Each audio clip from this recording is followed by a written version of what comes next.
Magandang araw po sa inyong lahat, lalo na sa ating mga pinuno, kawal at kawani ng Hukbong Katihan ng Pilipinas. Ako po si Father John, ang Post-Catholic Chaplain ng Headquarters and Headquarters Support Group, Philippine Army. At ito po ang Salita ng Diyos, ang ating gabay. Ngayon po ay Monday, April 28, 2025, ng ikalawang linggo ng pagkabuhay. Ayon po sa ating ebanghelyo sa araw na ito, sinabi ni Jesus kay Nicodemus, kailangan mong maipanganak o maisilang muli.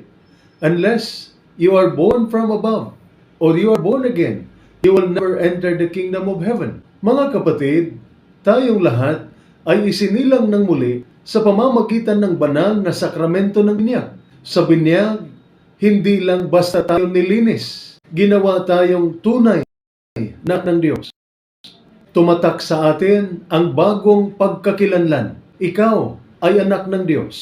Pero kahit tapos na ang binyag, araw-araw nating kailangang isabuhay ang biyayang ito. Araw-araw dapat nating alalahanin, anak ako ng Diyos.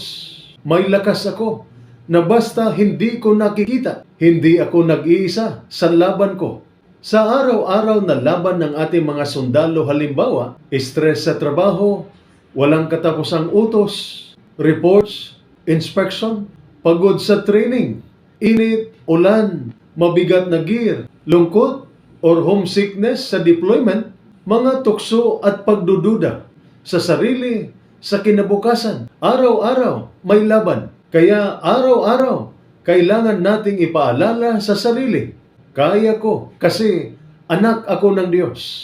Alam niyo, sa pelikulang Superman Returns noong 2006, may anak si Superman na ang pangalan niya ay Jason White. Sa unang bahagi ng kwento, walang nakakaalam na may kapangyarihan si Jason.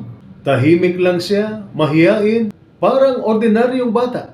Ngunit dumating ang isang sandali ng panganib nang may sumugod para saktan ang kanyang ina. Si Jason, bagamat takot, ay biglang tinulak ang mabigat na piano. Isang gawaing imposibleng magawa ng isang ordinaryong bata. Doon napatunayan na mayroon siyang extraordinaryong lakas.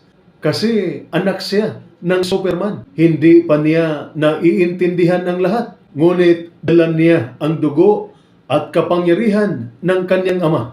Ganon din tayo. Hindi mo man minsan ramdam ang lakas mo, hindi mo man naiintindihan kung bakit bumabangon ka kahit sugatan. Nasa loob mo ang lakas ng Diyos dahil anak ka niya.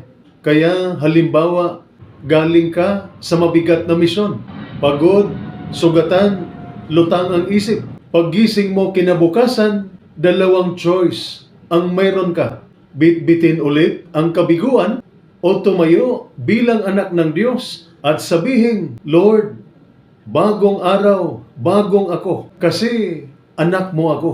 Hindi mo kailangang maging malaki ang katawan upang maging matatag.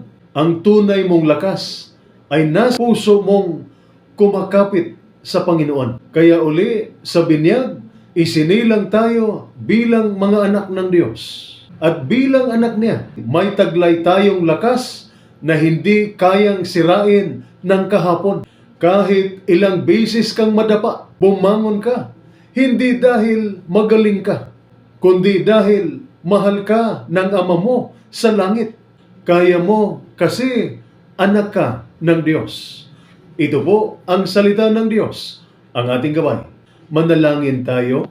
Panginoon, salamat sa biyaya ng binyag na nagbigay sa akin ng bagong pagkakilanlan bilang iyong anak. Kapag nadadapa ako, paalalahanan mo akong ang lakas mo ang nasa akin. Tulungan mo akong bumangon, lumaban, at magmahal araw-araw bilang tunay mong anak. Amen. At sumainyo at sa inyong pamilya ang pagpapala ng makapangyarihang Diyos, Ama, Anak, at Espiritu Santo. Amen.